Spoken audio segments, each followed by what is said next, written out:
it's Mizzy, and I'm a mixed girl in a mixed up world, and I have a friend with me tonight called Migta Baptiste. Hi. I almost said your full name, Jean Baptiste.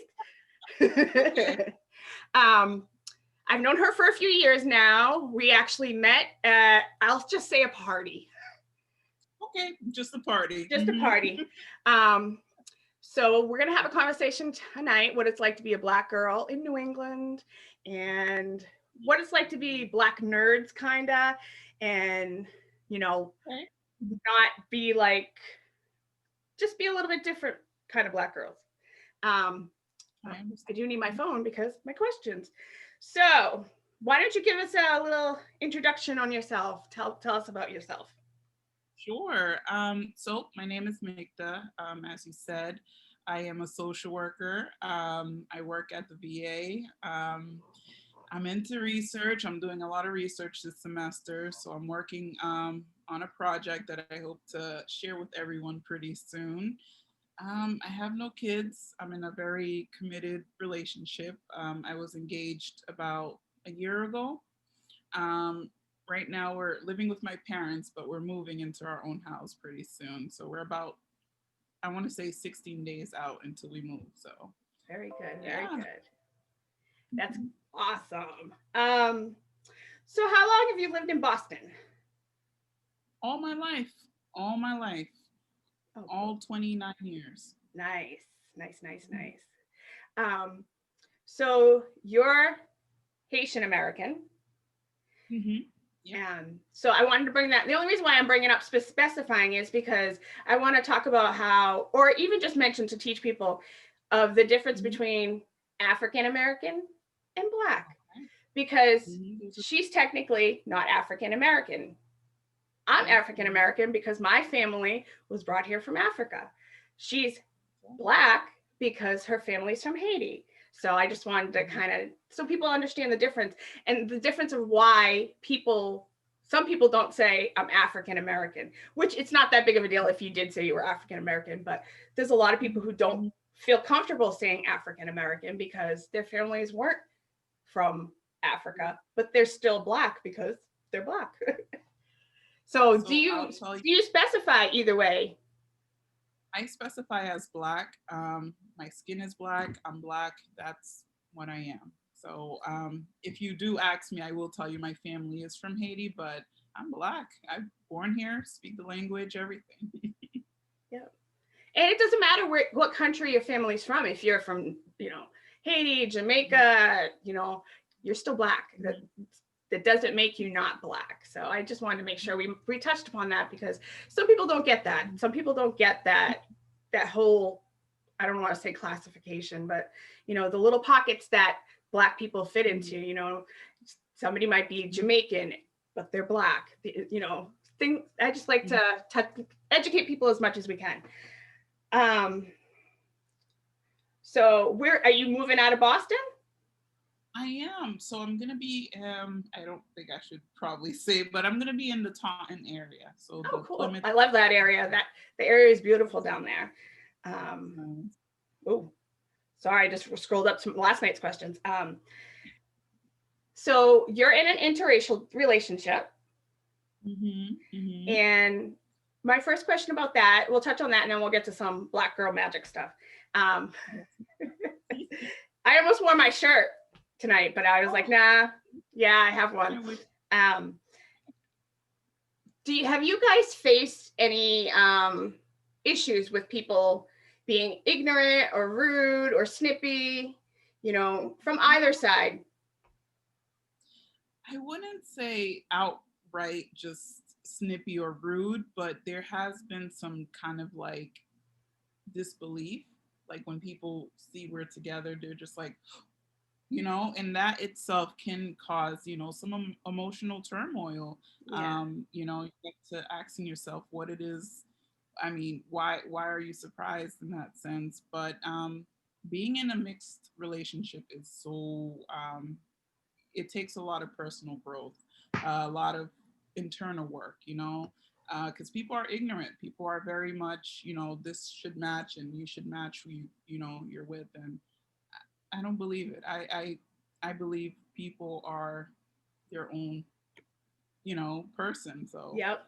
I'm a not to say product of race it, is so I believe it. there you go, but not to say that race isn't, the foundation of our relationship. We're Yeah. still a white man, a black girl, and I take pride in that. I take pride in my, my blackness. So it's not me ignoring it. It's just me saying that we've overlooked some things to kind of make it work. Yeah. I mean, that's how it should be. Love is love. You shouldn't have to look at somebody and be like, "Oh, I'm going to be with somebody because they're my same race or from my same culture." You both can learn and grow and teach each other to love each other's cultures, and you know, and we're a lot more alike than we are different. Everybody has their traditions and their the things that they bring to their from their cultures, but we're all humans, and we're a lot more, we all put our pants on every day, and we all, brush our teeth. Hopefully we brush our teeth, but we all, we're all humans. So it's like, we're a lot more alike than we're different. And especially me coming from a mixed family, I know that. Like, we were just family. We weren't like, hey, white mom, hey, black dad. It's not, we were just, that's my mom, that's my dad, and let's keep it stepping. Mm-hmm. So nobody's ever said anything to you guys outright. To be honest, if they have, I probably just kind of mentally, Brushed it off. omitted it. Yeah. Yeah, just because why carry that forward, Yeah, that's true. That's true. But that's good. That's good though. Because that just shows that um possibly in some ways we're in a little bit of a better place, in a lot of ways we're not. Yeah, yeah. So this summer was kind of crazy for with what happened with George Floyd. And I should say Breonna Taylor, Ahmaud Arbery, George Floyd, and so on, all the rest that had happened this summer. When you saw what happened to George Floyd, what did it do to you internally? Okay. I want to say when I saw what happened to Mr. Floyd, it confirmed everything I didn't want to believe. I didn't want to believe we were still in that place of outright hate towards Black people. It was very hard watching it over and over. Something just very eerie about it. It was a modern day Emmett Till. Yeah. In just the way it was publicized, and how every news station was showing his death over and over and over, and it was traumatizing. It is traumatizing. Yeah. I have not watched the whole video. And I wouldn't recommend it. I wouldn't, just because you know how it ends. You know Yes. how what happens. So Yeah. In a sense, it's a modern day Emmett Till, and the outcry, the everything that came after it is just, I'm a part of history, and I want to contribute. I want to use my voice for that reason. So it's hard. It's hard. Did you get out to Yeah. any of the protests? I did not, because COVID was still rampant. So that was just the weird thing of it all. Here's this racial, fire that's just burning, and it's going through our community. But here's COVID, and it's, That's you're also going taking through the community. that's also burning through the community, and you're just like, you get into this internal conflict about, do I sacrifice myself for a cause, or and unfortunately it outweighed my purpose in that sense, because I live with family, so I didn't want to put them in that kind of risk. Yeah, understandable. I went to a protest, not yeah, a protest in my town, which I knew it was going to be a small one. It wasn't like going to be like going to one in Boston, because Boston they were big. It wasn't going to be like that. I live in a small town, and I asked to go up and speak, and I spoke, and I was so happy that I went up and spoke. And then we did a candlelight vigil a couple weeks later, and that was really, really small. But it was amazing because I live in a predominantly white town, and there was about 5 or 6 of us that were Black.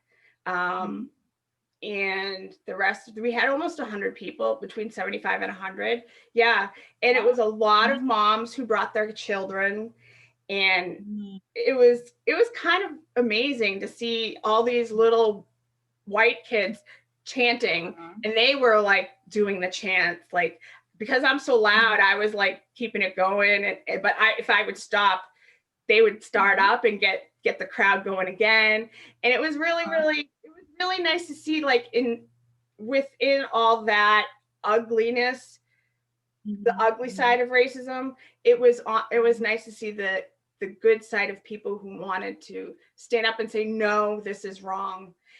That's one thing that I think that COVID, the one good thing COVID did was because everybody was able to sit in it and see, really, really see, because everybody was in silence and saw what happened to him. They were able to receive it and say, whoa, this is what's been going on. Because I think people are so self-involved, and not necessarily in a negative way. We just, have jobs and lives and family, and, you got to get your kids to school, or you yourself have class, or whatever you have going on, that they don't see anything beyond themselves. And this moment in time, they saw what was going on, and people were like, no, and I hope that attitude continues. The people who were standing up beside us will continue to stand beside us, because that's the only way that this is going to change, is if not just us, but our white and, Hispanic and Asian allies come and stand beside us, because we've been yelling and screaming for so long about the injustices that are put upon our community that nobody's hearing it.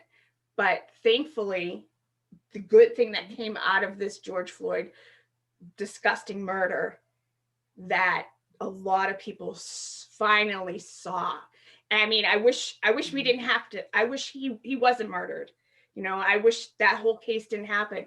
And also, along with it, they saw Ahmaud Arbery, and especially Breonna Taylor. That whole situation was like a packed on top of everything. So it opened a lot of people's eyes. And one thing about the whole the officer that, I don't even know what to call him, the officer that murdered him, like you said, it was like a modern day, it was like a Emmett Till, it was a modern day lynching. And if you looked at the look on his face, and if you go back and look at old pictures of lynchings, they're all happy and, look at this guy hanging from a tree burning.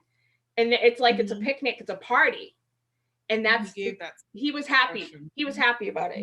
He looked in that camera and was not ashamed to be looking in that girl's camera. He did not care that camera was on him. And he knew that was going to go live. He knew that was going to be another hashtag, and he did not care. And it's awful. Ms. Z, can I ask you, so your community came together, was there any pushback? Yeah.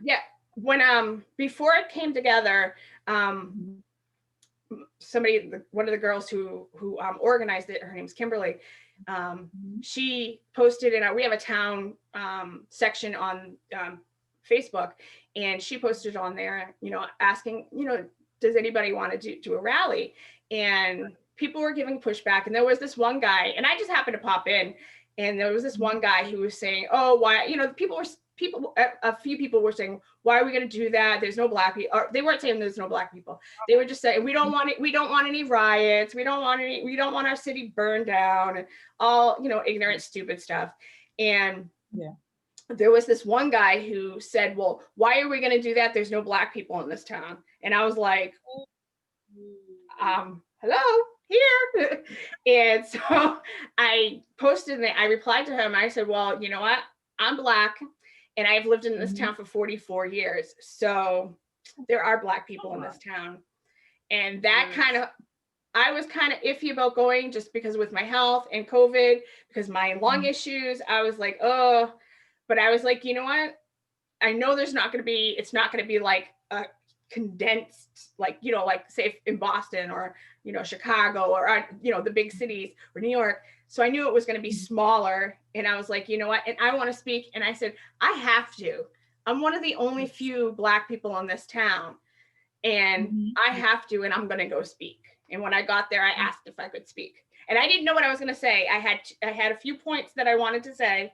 I wanted to say, you know, that I fear for my father and my brothers to be murdered, and that I lived in this town for 44 years. Those are the only two things that I went there that I knew I was going to say. Everything else I set off the dome. That's a real fair, Mizzy, is like we have black men in our lives, and you know, you just, what makes you different from, you know, anyone who's experiencing this now, who had, you know, their partner or their brother, you know, die in the hands of police. It's nothing separates us from them, you know, not a town that we live in, not the safety of our town, but it's possible. So yeah. I have two, my brother has two sons, and I'm always like in fear that they're not gonna have enough tools to face what society is gonna dish out to them. And I'm hoping, I mean, maybe when they're a little older, things will be a little better. But it's not going to be 100. You know, we're not going to be skipping through the fields with lollipops. You know, it's still gonna, there's still going to be racial injustice, and you know, equal protection under the law is not going to be put through. It's still, there's still going to be issues. So I live in fear that that that they're not going to be prepared. You know.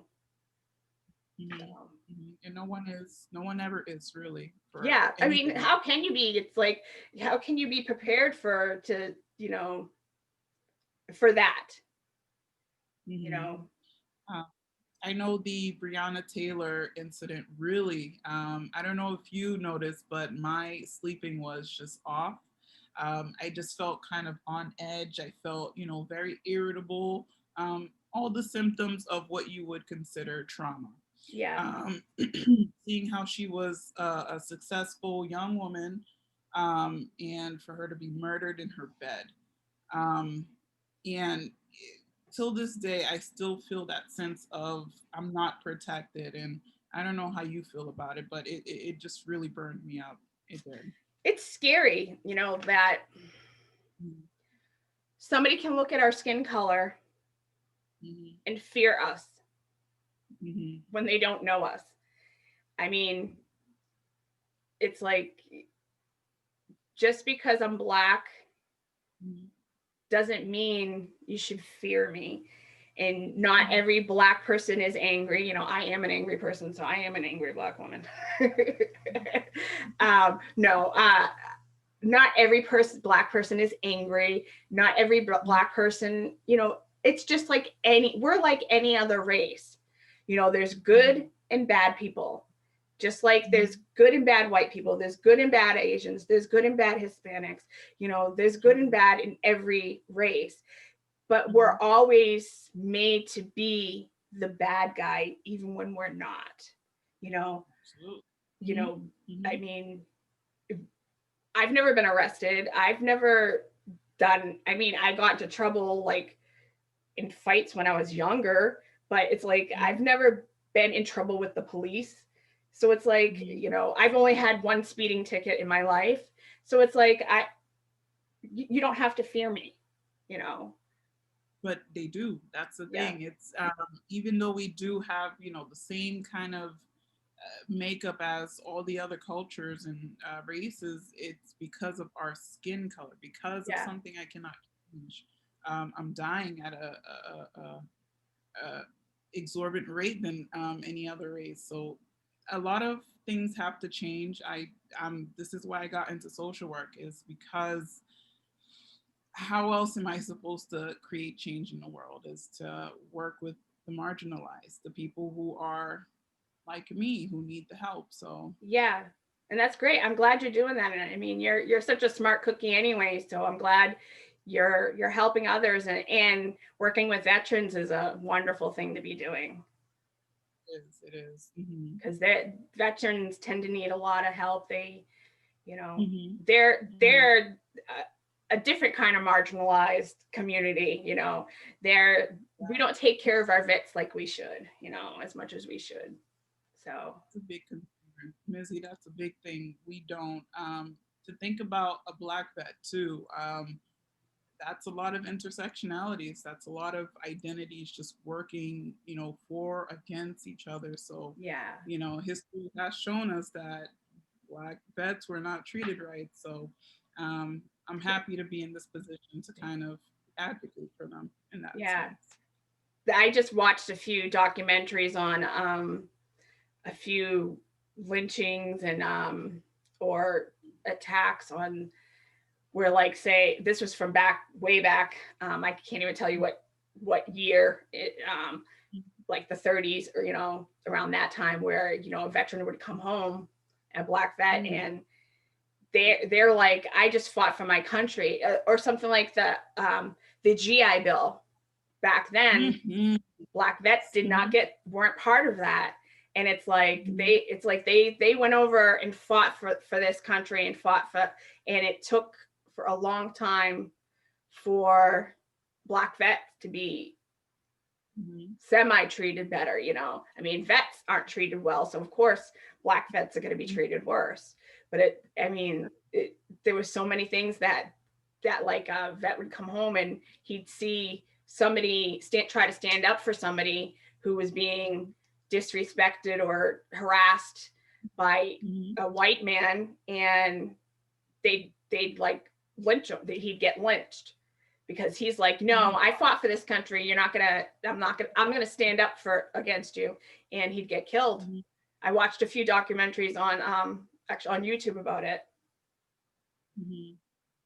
It's hard, and even now in 2020, we're advanced, we're smarter than we were before, but we're still stuck in our old ways. So yeah, you could see it now. Black vets are not getting served as often. There's still, very high rates of homelessness, poverty. So it's, I mean, we're in 2020 and we now have our first Black female vice president. We have a lot of work to do. We do. Yeah. I mean, it's crazy to think that she's the first woman to be that close to to be in the Oval Office, the White House, I should say. She's the first Black woman and the first Asian woman for being Indian. It's like she checked off a lot of boxes, but she's the first. Yeah, she's the first, and it's like that's insane, that it's taken this long for a woman to be in that house, And I think I know some people have problems with her from being a prosecutor, but if they looked into some of her history of what she did when she was a prosecutor, they might not hate her as much. But to me, she's a really good representative she's a strong, intelligent, and I think she's a badass, because if you look at how she took down so many people during hearings, yes, that's a badass. Yes. And this is what the country is scared of, a strong Black woman being in power. So we're going to see how it turns out and how it plays out. But I'm excited. I am so excited. So yes. Yeah. I was like, when he picked her, I knew he was going to pick her. But when he picked her, I like screamed like I was being stabbed. And my mom is used to me being crazy. So she's like, oh, did he pick Kamala? I was like, yeah. I like screamed like I was being murdered, and then I cried. So I went from one crazy, to the other, and my mom was like, oh, did he pick her? I was like, yes. even Joe Biden, I know he has a sketchy past, and I think he's gonna get the job done. I think he stands for a good thing. His daughter is a social worker, so I hope she's in his ear, kind of just like Oh, she dropping is. hints. And She taught. Mhm. He said it a couple times in interviews that, oh, my daughter told me this, and she showed me this. So he said it a few times. I was like, Amen. yes, teach him. I think he's what, like, I know the country is so polarized right now, Mhm. but he Mhm. once he's in and we have a little distance, I think Mhm. people will understand that he's what we need right now. He's compassionate. Mhm. He Mhm. he already has people in place that he's picked No. to try to get this COVID thing knocked down, Mhm. and Mhm. he's ready to hit the ground running. So it's like, you know, Yeah, I saw his pick, his team, and I'm just it. There's a Haitian woman on there, and I'm just like, I can't. I don't have enough words to express my just gratitude and my appreciation. So I'm happy. I'm very happy. since we're talking about that, and with Madam VP, people, Mm-hmm. I don't think people understand how much representation means, and how much that see somebody, for us to see somebody like her ascend Mm-hmm. to that high of an office, it Mm-hmm. just it it makes you feel better, like I can do that, I can accomplish things, I can be better. Because we don't, Mm-hmm. growing up, like years and years ago, all we saw on TV was for to represent the black people were like drug dealers and gangbangers and pimps and all that stuff. And then it got a little better and we saw, more representation. And then, like, in the recent years, like, there's so many people like Kerry Washington and Viola Davis. They were stars of their own, they were leads of shows. And, other actresses and actors, it got better. And Mm-hmm. yes, we still have a long way to go, because media has, Mm-hmm. in regular media like news media, they need to put more people of color, different colors, Hispanic, Native Mm-hmm. American. We need more representation, because when you see people more, you tend Mm-hmm. to become comfortable. A lot of Yeah. reasons why some people don't, also on the racial side of it, a lot of people don't understand, say, like black people or other cultures, because they've never seen it, they've never been around it. So that's why representation matters. And somebody like Mm-hmm. Kamala, she's not Mm-hmm. the image that some people have in their mind of a black woman. Yes, she's very strong, but she's Mm-hmm. not like the image that's portrayed on TV. Mm-hmm. Mm-hmm. And I'm happy you said that, because I want to bring up another point that, race is very important to me. That's what I present as. But also, you're seeing more people with disability on TV, Black people with disability. And I think it does so much just for to see someone who shares those intersectionalities too, because Yeah. able-bodied people on TV, that's not what the world, that doesn't represent the world. So Yeah. I'm happy you did, bring up the topic about representation, just seeing more women of color, women with disabilities, women in interracial marriages, Yep. relationships, whatever. It's being put out in front. So and I know the world is having a hard time because we've only known one thing for so long. So Yeah. there's a lot of process happening. There's a lot of resistance happening, and I'm very happy to see Kamala in position. But on the same coin, on the other side of the same coin, I fear for the I fear for the disrespect that she is so susceptible to.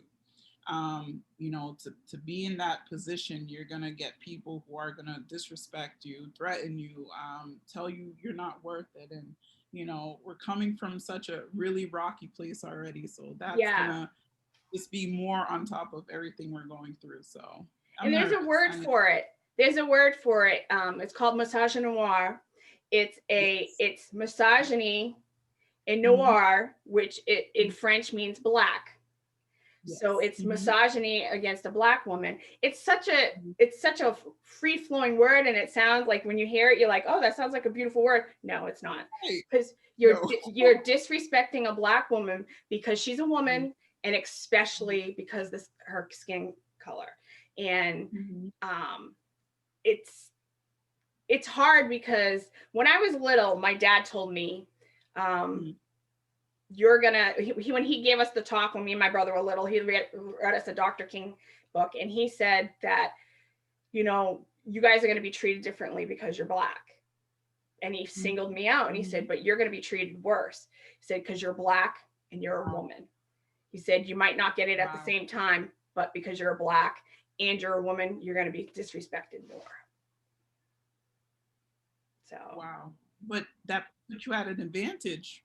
That put you at an advantage to know or to have someone kind of give you that knowledge. kind of, mm-hmm. Because some of us, like me, had to kind of figure it out as we went.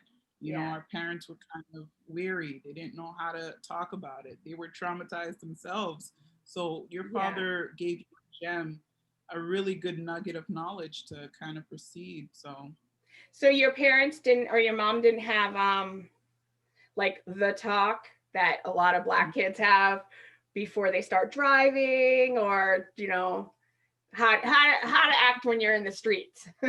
right. I think being Haitian, it added a kind of you should already know. Yeah. Um, I remember my brother getting to talk, but not me. And I think part of it is because I always did the right thing. And not to Yeah. say my brother did, my brother did the right thing too, but the target was so much larger for him, you Yeah. know? It tends to be It was people expect, it does tend to be more of the not always violent, but more of that part is mhm, tends to be towards men, I think. But mhm, women get it too. I mean, the Breonna Taylor case just proves that, mhm, or right.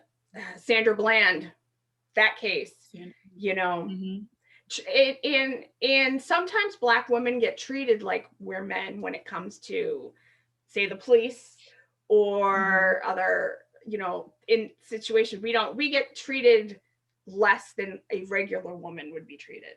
Yeah, we're given this, even I've kind of taken this out of my vocabulary, strong black woman, because it doesn't leave space for me to be fragile, for me to be vulnerable. So I agree with you. We are always put at this, we can take it, we can handle it. And honestly, we can't. It affects how we get medical treatment. It affects how we, interact with others. So it's so complex. And being in an interracial relationship, a lot of people are like, oh, you spend your time teaching this your partner what you go through. And um, honestly, for me, I don't think that's the case. He's very open to learning about it and listening, and he's become an advocate himself, and so That's good. um, You have to have a it's partner yeah. like that, Oh especially if they're yeah, from a different race. of course, especially from a different side of the spectrum. He's a white male, so history has always proven his kind is favored, and here I am, a black woman. There's dynamics that we still continue to see play out, but I've never felt less than in my relationship, I can say. That's Mhm. good. And you should never feel less than. You guys are both equals. Yes. um did he have any apprehension getting with the black woman? Mm, that's a good question for him. To be honest, I think he's doing a lot of internal work as he learns about what really it is like being a black woman. But I think if you were to ask him, he would say no. Um, but I know it's a lot for him. I know, he has to look at the world a different way now because, Yeah. he can't just move like a white man. He has to understand my actions can hurt or kill my wife. So he's doing a lot of internal work, and I'm here to support him, but that's his thing to do. Yeah. Yeah. That's well, it's good that he came with an open mind, because I think that's part of the problem when people date out of their race.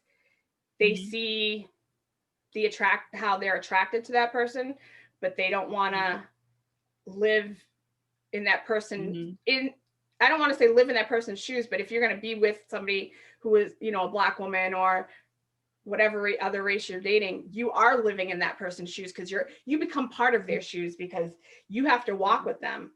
And what Mhm. happens to them, you have to learn when to pick your battles. Oh my Mhm. goodness, this is too. You can't always pop off like you would want it before. There's ways that they have to learn how to act Mhm. that they might not have thought, oh, I can't act like that anymore. And it's beautiful because now he's questioning not me or not certain individuals, but the whole system. Like, why is the system so messed up where I can't just move freely with my wife? So it's a good thing to witness, to see someone kind of becoming an ally in a sense, or Yeah. really feeling their ally identity now. So I'm Yeah. I'm excited. I'm happy for it.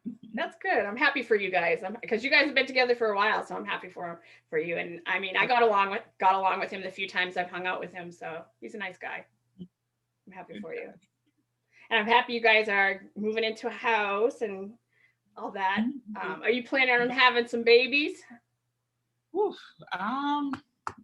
Okay, Mizzy, that is a question I've been like kind of internally working on.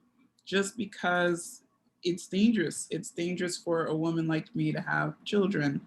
I do a lot of research with preterm births and children or mothers and children dying at the operating table or giving birth. And you start to read the research and you internalize it. You become fearful of, you know, what can happen. I don't know if you've seen the news, but there was a young Black female. She was a doctor. She was a medical doctor, and she died giving birth to her child. And if a doctor can die giving birth, then what does that say for me? Yeah. I, So I, it's I want to touch upon that because I don't think people understand the mortality rate for Black women giving birth to children is we're on a next level compared to everybody else. Part of it is especially Black women, we're not believed when we're saying we're in pain or something's wrong. And so we tend to die more in childbirth or after childbirth than any other race. And it's kind of scary. And that's something what you're talking about, where um, I don't know if I would say don't necessarily put it off and say no, you're not going to have children, but it's something to very look into and maybe shop around for a doctor. Because if you find the right doctor, maybe a Black doctor. Mm. You beat me to it. So part of my becoming is finding a team that I can, kind of create around me. So I'm talking about finding a Black doctor, OBGYN, Yep. primary care, chiropractor, anything, just because I feel like that's important, just for my health. If someone I can look at and know they understand what I'm saying, Yeah. yeah, that could be so much better for my health. Yeah. And it's scary to think that it's scary to think that you go to a Mhm. doctor for help, and because they Mm. see your skin color, you're not believed. Mhm. And when your Mhm. life is hanging in the balance and you're going to this person for help, it, it's scary to know that because you're Mhm. Black, you're not going to get the same treatment as another person. And it's Mhm. sad. Mhm. It's sad to know that's how the world works. It's sad to know that's what we live in.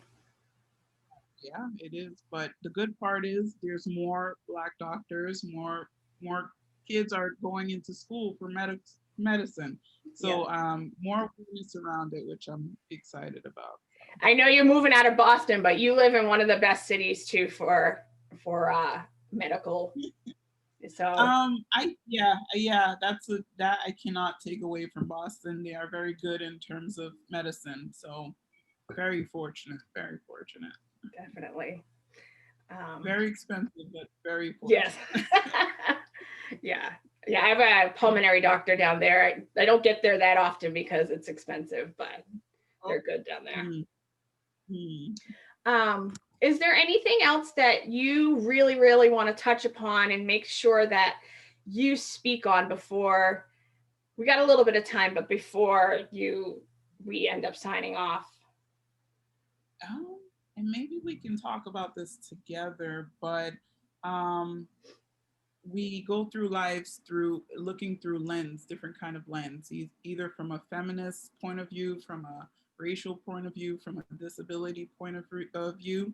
Can you talk about, I mean, your intersectionalities and how are you kind of navigating all of this, especially during COVID, where everything is just not the same anymore? How is it? How is it for you?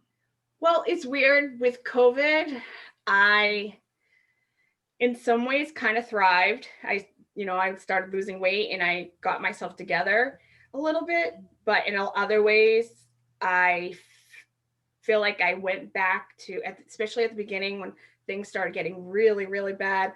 I went back to how I was feeling when I first got my health got really bad, and I was like, and I'm sure you'll understand because when I'm sure everybody had this feeling when COVID started getting bad, had this drowning, panicky feeling. You didn't, you felt like something was on your chest, and I promised myself I would never go back to that because I didn't want to be. I had already been through that. So, and I had been quarantined for the last 10 years of my life. So with my health issues, so that part was nothing to me. But I was panicked when I left the house because I have lung issues. So, but also on the other side, dealing with the racial side, it's like, especially once everything, you saw we saw Ahmaud Arbery, and we're starting to hear about Breonna Taylor, and then George Floyd happened, and it was like the roof was blown off the building, and I want to get out there. I want to be out there, and you're like, wait a minute, this is a pandemic. I can't be out there, like I can't be marching in the streets anyway. But it's like it's a pandemic. I can't be out there. You can't. So I'm lucky that I got to do the small things that I did, but this year has been a heavy, heavy year. It's my grandmother passed away at the beginning of in March when COVID started getting bad. Not from COVID, but she passed away, and I felt like I couldn't grieve. I feel like I haven't fully grieved her passing because the grieving of the whole, of everybody's passing has been sitting. And I almost felt like that I couldn't grieve for my grandmother because she didn't die of COVID. And I know that's weird, but it's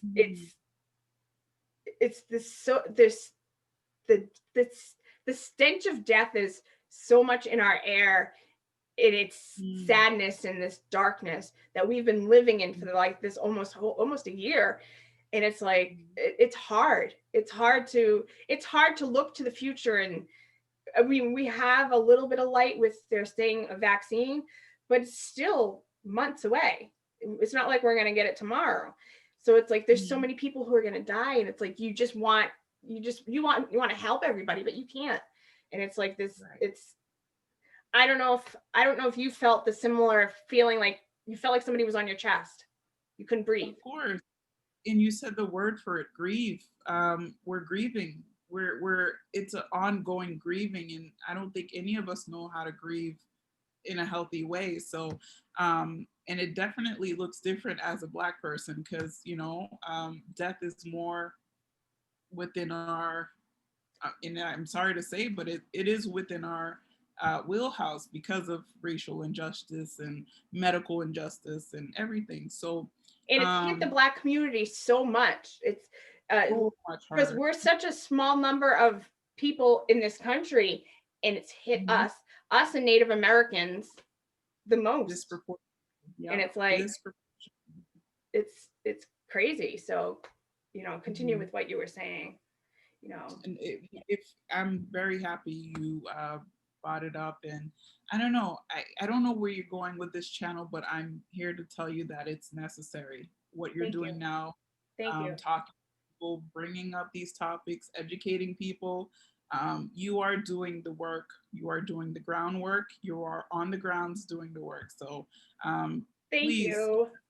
yeah, no, keep going. Give yourself major credit for what you're doing now. Thank you. Very happy. Mhm. I looked at it. Everybody had an awakening this summer with what happened with racial Yeah. injustice. And I knew I couldn't be in the streets. I knew I couldn't. I mean, even once COVID's over, I can't. I could go to a rally and speak, but I can't be marching. I can't do it. So I looked at it. I like to talk, and I was like, you know what? I can have conversations with people and talk to different people from different perspectives, and try to convince or change minds. And I spoke to somebody last night, and I said, if I can change one person at a time, I'd be happy. Done your work. Yep, that's right. And people like to talk about themselves, so it fits perfectly. And I It's mean, I love perfectly. having people like you, because you're so eloquent, and you know, I've always said that about you. You know, it's so good to sit and have conversations with you when we've had conversations. I miss that. We need to touch base and Zoom a little more, not on film, because it's that's what it's about. It's about having a human connection, putting a face. You know, I'm putting a Black woman, not just my face. I'm putting another Black woman's face to, you know, your experiences and what you've been through in your life, and what you've taken away from what's been going on in the world. And I want to shine lights. I want to put spotlights on everybody. You know, everybody deserves a little spotlight. And, you know, that's why when I spoke to you, and when I asked you if you'd be down to do it, you were like, yeah, I'll do it. I was so happy. For you, but for the greater good, for the greater cause. So thank you for having me. I'm very honored. I'm humbled. And I definitely want to have you back. And I, like we talked earlier, definitely maybe with your fiance, If your he's husband. not working like 24 hours a day. Not right now, maybe at another time, once things get a little less crazy, we can have a conversation, because it would be good to have a conversation with an interracial couple. I come to things from a mixed perspective, but I live I live my life as a Black woman, because that's all everybody's ever treated me. They see my skin color, so they see me as a Black woman. So it's been good to, I talked to Zoe. She was a little Black girl, so you're my first Black woman to be on. So Okay. If anything, I feel validated. I don't know if that was your goal, but I feel very validated in my thoughts, opinions, and that's a good feeling. That propels me forward. That makes me want to keep going. So yeah, definitely. thank you. And you can't change things if you don't step out of your comfort zone a little bit and speak out. And speaking out doesn't necessarily have to be in front of a crowd. I'm hoping people, certain people will see videos and say, hey, you know what, I understand what she was saying, and I feel her spirit, and and you got a great spirit for people to touch upon. So I appreciate you doing this. Thank you, Missy. Thank you. Thank you. So we're going to end this right now. And so thank you again for coming to A Mixed Girl in a Mixed Up World. I'm Mizzy, and I'm a mixed girl in a mixed up world. So make sure you share, like, and comment, so you can help propel this a little bit further, so a mixed girl can go around the world. Thank you again, and have a good night, guys. Good night.